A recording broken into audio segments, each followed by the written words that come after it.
Hey guys, so I've got a little bit of a tutorial for you today for those of you that play Hitman 2 Silent Assassin. So, as you guys are probably aware, it's quite an old game, and one of the problems that we often have with quite old games is that they are made for the 4:3 aspect ratio for, the older, more square-shaped monitors.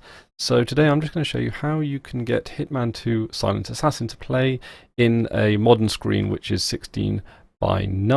Okay, so it's a reasonably simple process, just a little bit of editing the configuration files. So I'm going to show you how to do that today. Right, so all you have to do to find out where the configuration files are to find your Hitman 2 Silent Assassin game in the Steam library. Right click on it, go to Properties, and then you have go to the Local Files tab, which is the rightmost tab, and then go to Browse Local Files. So this will pull up a pretty basic window which shows you all the game files, and this is the file you want, Hitman 2. This is your configuration file. This has all the little settings that you tweak and look at. They set your resolution, they set your screens, all that kind of stuff. Now the default one, I've saved a copy here, and this is what it will look like if you opened up this file here. So a lot of it probably won't mean too much to you, but the things that are particularly important here are the resolution, the window, and you will have to add an extra line to the configuration file. So this is what most people have as their default settings. So what you have to do is to look at the configuration file, which I actually have, which is what I've changed it to. And if you see here, you can see almost a before and after. Okay, so you go down to the bottom of the file, and you simply change those settings there to these settings here. So as you can see, I've got my second monitor here. I've typed in the resolution. This is a bit of an unusual resolution. Yours would probably look more like this.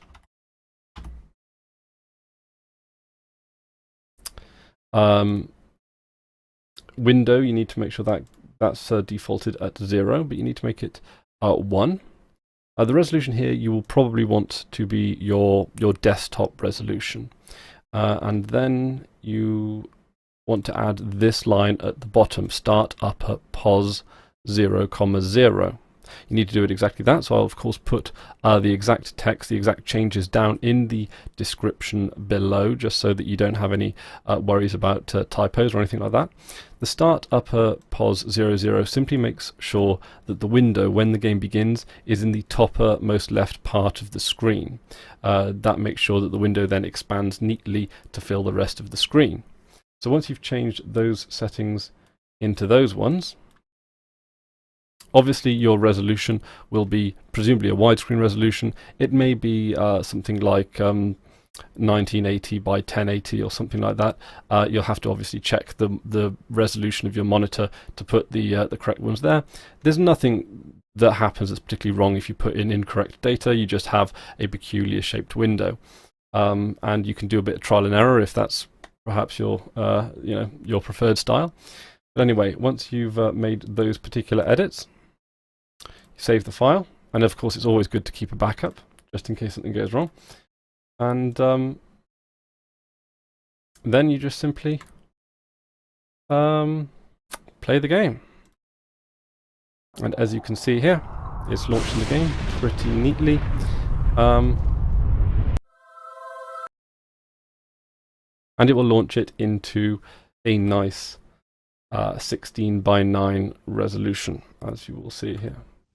It's quite a lengthy introduction process, but yeah, as you can see, there's no distortion or anything like that, and this works with the latest version of Steam and the latest version that you can get on GOG games as well. So I hope that's been somewhat useful. If you have any questions, please feel free to ask them down in the comments section below. I don't know if this works with other Hitman games. Hitman 2 Silent Assassin is the only one I've tried it with, but it works quite neatly, and it doesn't change your computer's resolution either, because it is technically running inside of a window here. So I hope this has been useful to at least some of you out there. Thank you very much for watching, and until next time, I've been Chris Ware, and you've been awesome. Take care now.